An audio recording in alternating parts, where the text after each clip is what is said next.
Hello, my name is Emily Hewson, and this is my persuasive speech on why teachers deserve a better compensation. I had a favorite teacher in high school. Her name was Mrs. Kurtz with a Z. She was 4'7" in heels and a fiery redhead. She was funny and relatable and understanding. She was the world history teacher, but she loved drama and she was in the school musical every year. She made my high school years bearable. And I'm sure each of you had a very similar experience, or at least I hope you did. In this speech, I will tell you what it takes to become a teacher, how they are treated unfairly, and why they should be compensated better. To keep it simple, we're only going to discuss grades K through 12. According to U.S. News, requirements for a teaching license vary from state to state or region to region, but overall it usually entails a bachelor's degree, completion of state-approved teacher education program, a successful background check, to pass a general teacher certification exam, and a solid score on a subject test relevant to the area of the aspiring teacher. Although a college education is not mandatory, it is preferred, and future K through 12 teachers must complete a state-sanctioned teacher education program to qualify for state licensure. Even BSU makes their education department kids take the praxis test, which is $120 every time you take it. According to educationdata.org, the average debt over 4 years of college comes to $102,828. According to the U.S. Bureau of Labor Stats, the U.S. kindergarten elementary salary was a median total of $666,000 as of 2020. That same year, the median compensation for middle school was $60,810, and the median average for high school was $62,870. Though some schools pay teachers with graduate degrees a little more, up to $2,500 or up to $10,000, if they had a bachelor degree. But it takes more than that to be a teacher. You have to be emotionally invested.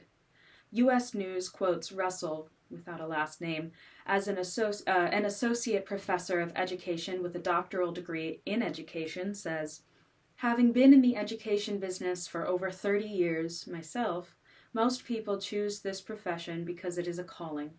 Most teachers teach because they love what they do. They enjoy making a difference in the world."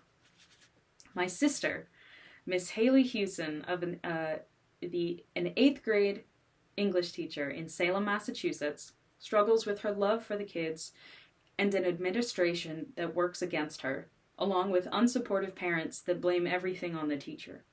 She, like so many others, buys her school supplies for the classroom, and she even keeps food handy when kids come in hungry. She'll even drive children home when their parents don't show up. From that same article on U.S. News, Claudia Lyles, CEO of Keystone Academy Charter School in Philadelphia, says, "It's unwise to pursue a career as a teacher if you lack an interest in helping people or if you do not get along with children." With the salary between $60,660 and $62,870, compared to a bill of $102,948,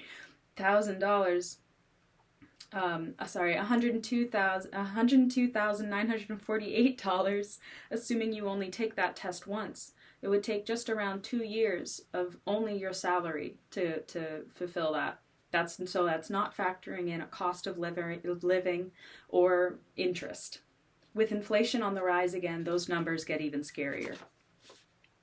According to the Foundation of Economic Education, teachers are not overpaid, their argument being that although public school teachers earn lower salaries than the average college graduate, we shouldn't be up in arms about wanting to or needing more pay, because this is the case with all college degrees.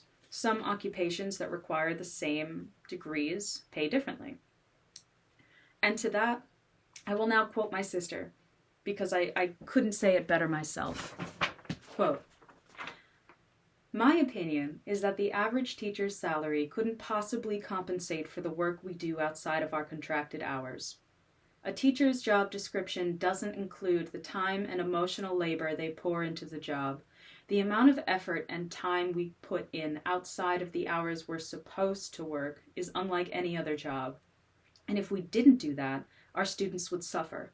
It's the only profession I know of who puts in the double the hours for half the recognition and reward, besides maybe nurses. Which coincidentally is also a majority female profession with very little respect from the general public. Respect being vastly different than appreciation. And teachers don't even get respect anymore because of the climate of education has shifted so drastically even in the past 5 years, let alone the past several decades." So there you have it. It takes a lot to be a teacher, both academically and emotionally.